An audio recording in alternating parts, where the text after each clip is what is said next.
Here is a fact that might surprise you. In 2023, Google reported that intermittent fasting and the keto diet were among the most searched health topics in the world. Millions of people type these words into their phones every single day, looking for answers. And the most common question they ask is simple: which one is better? Now, here's the interesting part. When researchers actually study people who try these approaches, they find something unexpected. Some people lose incredible amounts of weight with keto, but struggle with fasting. Others find fasting easy and natural, but feel terrible on keto. And then there is a third group. These people combine both methods and get results that seem almost unbelievable. So what is going on here? Why does keto work amazingly for some people but not others? Why do some people thrive with fasting while others feel like they are dying? And is there really a way to get the best of both worlds? The truth is that intermittent fasting and keto are not enemies. They are not even competitors. They are more like cousins who work in similar ways but take different paths to get there. Understanding how each one works will help you choose the right approach for your body, your lifestyle, and your goals. By the end of this video, you will know exactly how intermittent fasting affects your metabolism. You will understand what keto does to your body and brain. You will learn who should choose fasting, who should choose keto, and who might benefit from combining both. And most importantly, you will know to make the right choice for yourself. If you are confused about which path to take, this video will give you clarity. Join our community and let us figure this out together. All right, let us get into it. Before we compare these two approaches, we need to understand what each one actually does to your body. Because here is the thing. Most people think intermittent fasting and keto are completely different strategies. One is about when you eat, the other is about what you eat. And yes, that is technically true. But when you look deeper at what happens inside your body, you find something fascinating. Both methods are trying to flip the same metabolic switch. That switch has a name. It is called ketosis. Understanding ketosis is the key to understanding everything else we are going to talk about today. You see, your body is like a hybrid car. It can run on two different types of fuel. The first fuel is glucose, which comes from carbohydrates. This is your body's preferred fuel source. It is quick and easy to use. Every time you eat bread, rice, pasta, fruit, or anything with sugar, your body breaks it down into glucose and burns it for energy. The second fuel is ketones. Ketones come from fat. Your liver makes them when glucose is not available. This is your backup fuel system. It kept your ancestors alive during times when food was scarce. When there was nothing to eat, their bodies would switch to burning stored fat for fuel. The ketones produced from this fat burning would power their brains and bodies until food became available again. Here is where it gets interesting. Modern humans rarely switch to this backup fuel system. We eat constantly throughout the day. Breakfast, snacks, lunch, more snacks, dinner, dessert, late night snacks. Our glucose tanks are always full. Our bodies never need to tap into fat stores. We never produce significant ketones. That backup system just sits there unused.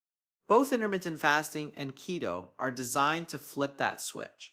They both push your body to start burning fat and producing ketones, but they do it in different ways. And those different approaches come with different benefits, different challenges, and different results for different people. Let us start by looking at each approach individually. Then we will compare them side by side. Intermittent fasting is an eating pattern where you cycle between periods of eating and periods of not eating.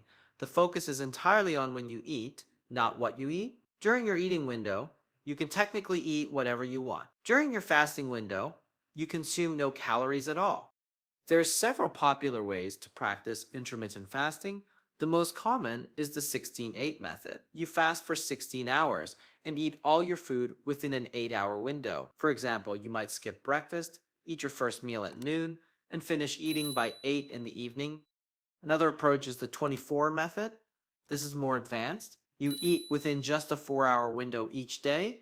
Some people take this even further and practice OMAD, which means one meal a day. They eat all their daily calories in a single sitting.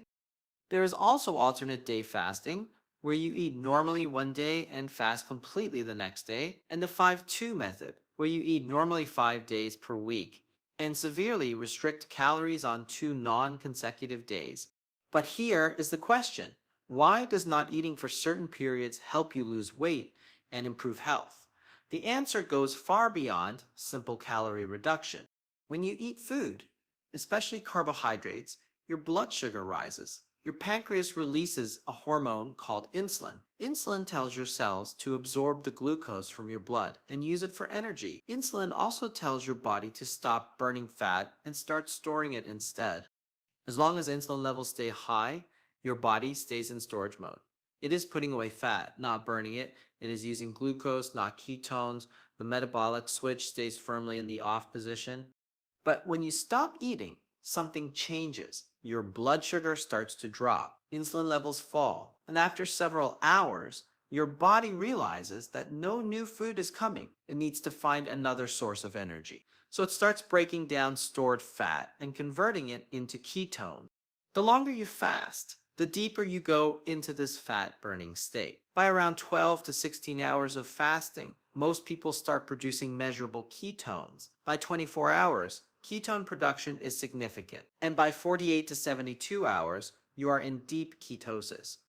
So intermittent fasting gets you into ketosis through timing. You do not change what you eat. You change when you eat. You create windows of time where insulin is low and fat burning can happen. But there is more to it than just fat burning. Fasting triggers several other important processes in your body. One is autophagy. This is your body's cellular cleanup system. When you fast, your cells start recycling old and damaged parts. They break down proteins that are not working properly. They clear out cellular garbage. This deep cleaning helps your cells function better and may protect against diseases like cancer and Alzheimer's. Fasting also increases production of human growth hormone.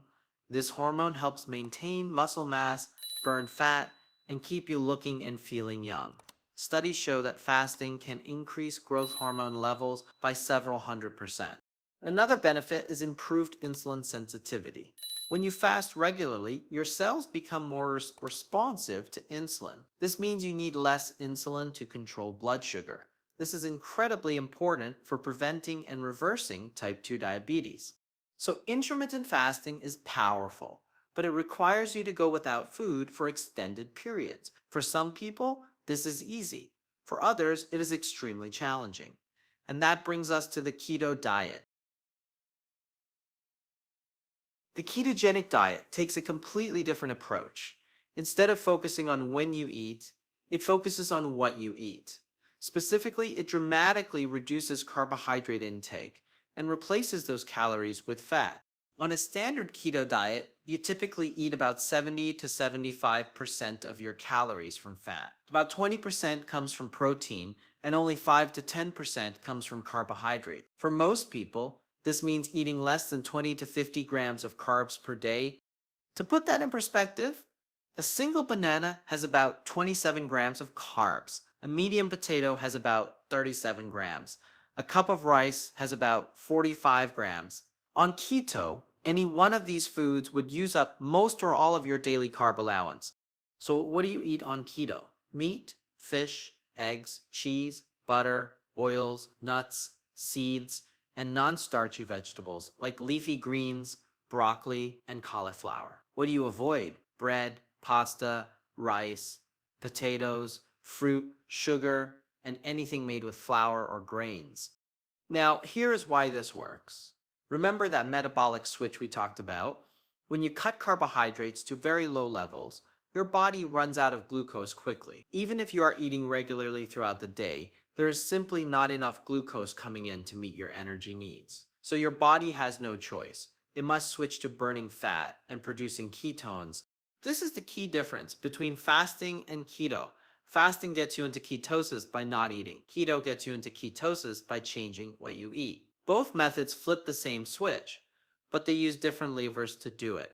On a well-formulated keto diet, you can stay in ketosis continuously. Your body becomes very efficient at burning fat. Your brain adapts to using ketones as its primary fuel. Many people report increased mental clarity, stable energy levels, and reduced hunger once they become fully adapted to keto. The reduction in hunger is particularly interesting. When your body is burning fat efficiently, it has access to tens of thousands of calories stored in your fat tissue. You do not feel desperate for your next meal because your body is happily feeding itself from its own reserves. Many people on keto naturally start eating less without consciously trying to restrict calories. Keto also has powerful effects on blood sugar and insulin. Because you are eating almost no carbohydrates, your blood sugar stays low and stable. You do not get the spikes and crashes that come from high carb meals. Insulin levels stay low throughout the day. This makes keto extremely effective for people with type 2 diabetes or insulin resistance. There are also neurological benefits. The brain loves ketones. In fact, ketones may be a cleaner and more efficient fuel for brain cells than glucose. This is why some people with epilepsy, Alzheimer's, and other brain conditions benefit from ketogenic diets. But keto is not without challenges. It requires significant changes to your eating habits. You must give up many foods that most people eat every day. Social eating becomes more complicated, and the first few weeks can be rough as your body adapts to burning fat instead of sugar.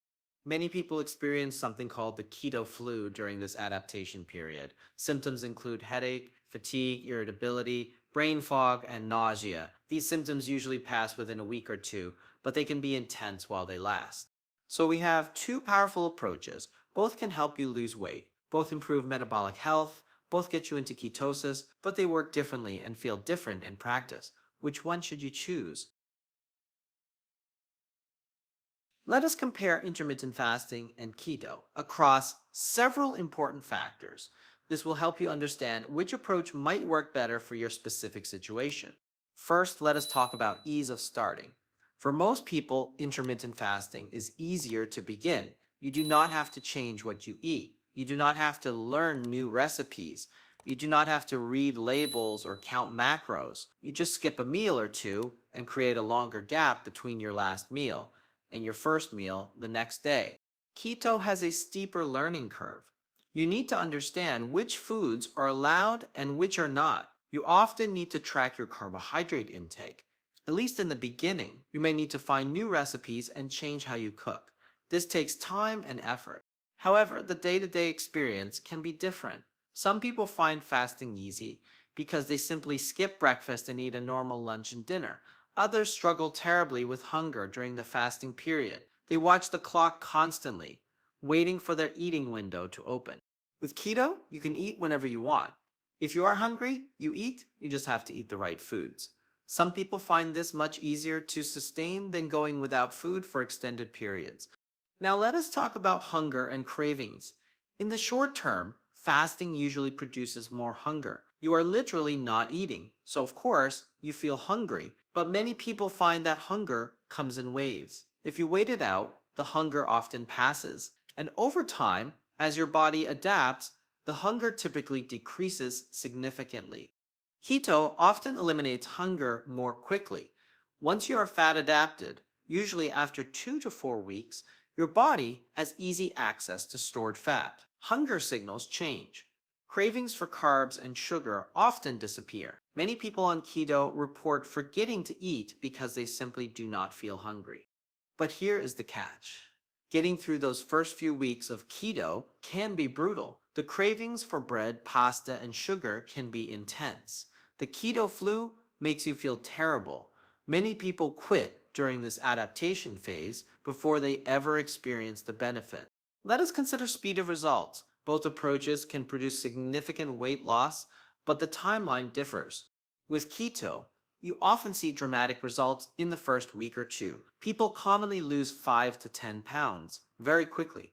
But here is the truth. Most of this initial weight loss is water, not fat. When you cut carbs, your body releases a lot of stored water. This looks great on the scale, but it is not the same as losing body fat. With fasting, the initial weight loss is usually slower but more consistent. You do not get that big water drop because you are not necessarily cutting carbs, but you are creating a calorie deficit every day you fast, which leads to steady fat loss over time. In the long term, research suggests that both approaches produce similar weight loss when followed consistently. The best approach is the one you can actually stick with. I want to take a quick moment here to ask for your support. If you are enjoying this video and learning something new, please hit that subscribe button for Core Health. We work hard to bring you accurate, practical health information every week. Subscribing is free and it helps us reach more people who need this information. Thank you so much for your support. Now, let us continue. Now, let us get specific. Who is most likely to succeed with intermittent fasting? Based on the research and the experience of thousands of people, certain profiles tend to do very well with this approach. You might be a great candidate for intermittent fasting if you are already a natural breakfast skipper. Many people are not hungry in the morning. They eat breakfast only because they think they should or because of habit. If this describes you, intermittent fasting will feel natural and easy. You are basically already doing it. Intermittent fasting also works well if you want simplicity. You do not have to count calories. You do not have to track macros. You do not have to read ingredient labels. You just look at the clock. Is it your eating window? Then eat. Is it your fasting window? Then do not eat. That is it.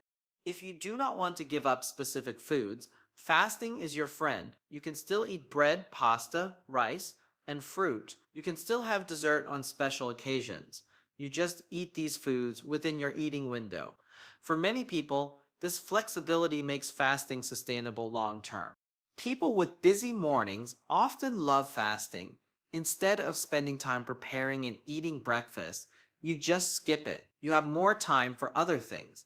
And many people find they are more focused and productive in a fasted state, not less. Intermittent fasting is also great if you have a social eating life. You can easily adjust your eating window to accommodate dinners with friends or family gatherings. The flexibility makes it easier to maintain your social connections while still following the program. However, fasting is not ideal for everyone. It can be challenging if you have a physical job that requires sustained energy throughout the day. It may not work well if you have a history of eating disorders, as the restriction can trigger unhealthy patterns. And some people simply feel terrible when they do not eat, no matter how long they try to adapt. On the other side, certain people are naturally suited for the ketogenic approach. Let us look at who tends to thrive on keto. If you have type 2 diabetes or prediabetes, keto might be especially powerful for you. The dramatic reduction in carbohydrates keeps blood sugar stable and low. Insulin needs drop significantly. Many people with diabetes have been able to reduce or eliminate their medications on a ketogenic diet under medical supervision. Keto works well if you love rich, satisfying foods: steak, bacon, cheese, butter, cream, avocados. These are all staples on keto. If the idea of giving up bread in exchange for eating more of these foods sounds appealing, you will probably enjoy keto. People who struggle with hunger and cravings often do better on keto than fasting. Once you become fat adapted, the hunger really does go away for most people. You stop thinking about food all the time. Cravings for sugar and carbs fade. This can be life-changing if you have spent years battling constant hunger. If you have brain fog, energy crashes, or mood swings related to blood sugar, keto can provide relief. The stable energy from ketones eliminates the roller coaster of high-carb eating.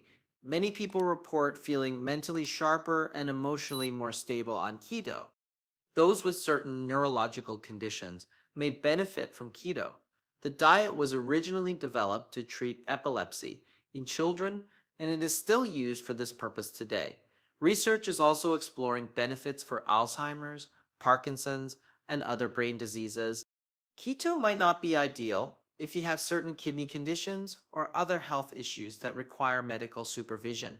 It is not recommended if you are pregnant or breastfeeding. And if you truly love carbohydrate-rich foods and cannot imagine life without them, you may struggle to maintain keto long term.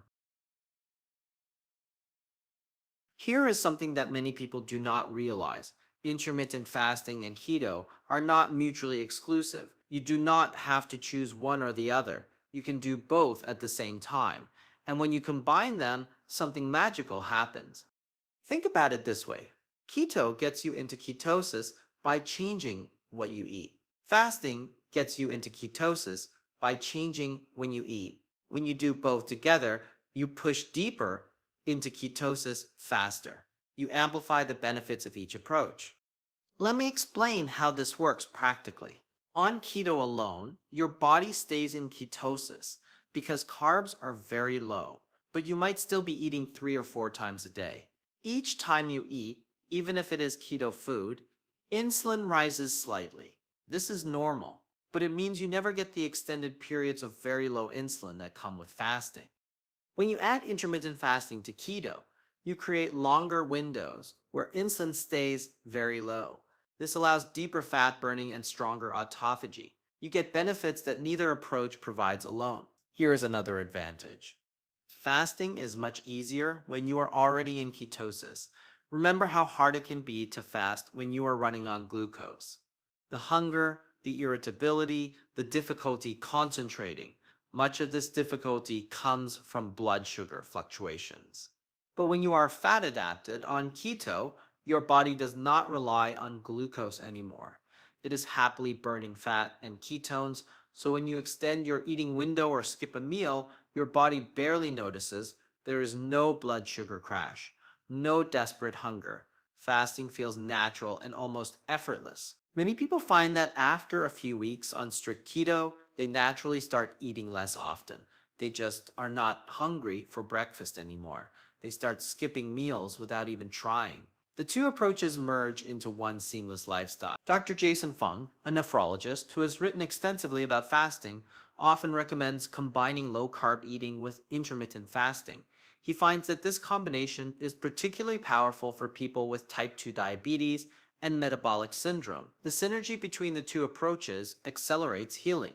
If you want to try combining keto and fasting, here is a smart way to do it. Start with just keto for 2 to 4 weeks. Get through the adaptation phase. Let your body become efficient at burning fat. Once the keto flu is past and you are feeling good, start experimenting with intermittent fasting. Begin with a simple 14 or 16-hour overnight fast. Finish dinner by 7 in the evening and do not eat breakfast until 9 or 11. The next morning, see how you feel. Most people on keto find this surprisingly easy. Over time, you can extend your fasting window if you want deeper benefits. Some people eventually work up to 20-hour fasts or even one meal a day, but there is no rush. Take it at your own pace. Before we wrap up, I want to warn you about some common mistakes that people make with both approaches. With intermittent fasting, the biggest mistake is overeating during your eating window. Some people fast for 16 hours and then eat huge amounts of food for 8 hours straight. They think that because they fasted, they can eat whatever they want in whatever quantity. This defeats the purpose. You will not lose weight if you consume more calories during your eating window than you would have eaten normally. Another fasting mistake is drinking calories during the fasting period. Some people think that a little cream in their coffee does not count, or that a small smoothie is okay because it is healthy. No, any calories break your fast. Stick to water, black coffee, or plain tea. With keto, the most common mistake is not eating enough fat. People remove carbs from their diet, but do not replace those calories with fat. They end up eating mostly protein. This leaves them hungry, tired, and miserable. Keto is a high-fat diet, not just a low-carb diet. You need to eat plenty of fat to feel good. Another keto mistake is ignoring electrolytes. When you cut carbs, you lose a lot of water and minerals. You need to consciously replace sodium, potassium, and magnesium. Many symptoms of keto flu are actually just electrolyte deficiency. Salt your food generously, eat avocados and leafy greens, consider a magnesium supplement. A mistake that applies to both approaches is expecting perfection. You will not do this perfectly. You will have days when you break your fast early. You will have meals where you eat more carbs than you should. This is normal and okay. What matters is consistency over time, not perfection in every moment. Finally, do not ignore how you feel. If something is not working, adjust. If fasting makes you feel terrible after several weeks of trying, maybe fasting is not for you. If keto gives you persistent problems, maybe you need a different approach. Your body is unique. Listen to it, Let us bring this all together. Intermittent fasting and keto are both powerful tools for weight loss and metabolic health. They work through similar mechanisms, primarily by lowering insulin and shifting your body into fat burning mode. But they take different paths to get there. Fasting focuses on when you eat. It is simple to understand and requires no changes to your food choices. It works well for people who want flexibility and do not want to give up specific foods. It is easier to start, but may require more willpower during fasting periods. Keto focuses on what you eat. It requires more learning upfront and eliminates many common foods. But once you adapt, it often eliminates hunger and cravings. It may be particularly beneficial for people with blood sugar problems or those who struggle with constant hunger. Neither approach is universally better than the other. The best choice depends on your individual circumstances, preferences, and goals. Some people thrive on fasting, others do better on keto, and many find that combining both approaches gives them the best results. My suggestion is this: if you are completely new to both, start with whichever one sounds more appealing to you. If you like the idea of eating what you want, but limiting when you eat, try intermittent fasting first. If you prefer eating whenever you want, but changing what you eat, try keto first. Give your chosen approach at least 4 to 6 weeks before judging whether it works for you. The first few weeks are always the hardest. Your body needs time to adapt. Be patient with yourself. And remember, this is not a prison sentence. If one approach is not working after a fair trial, you can switch to the other, or you can try combining both. You have options. The goal is to find a sustainable way of eating that helps you achieve and maintain your health goals. Your body is amazing. It has incredible abilities to heal and transform when you give it the right conditions. Whether you choose fasting, keto, or a combination of both, you are taking control of your metabolic health. You are making a choice to optimize how your body works. Thank you for watching this video all the way through. If you found it helpful, please subscribe to Core Health for more content like this. Hit the like button and share this video with friends or family who might be trying to choose between fasting and keto. I would love to hear from you in the comments. Are you a team fasting, a team keto, or a team of both? What has worked for you? Your experience might help someone else who is just getting started. Take care of yourself, and I will see you in the next video.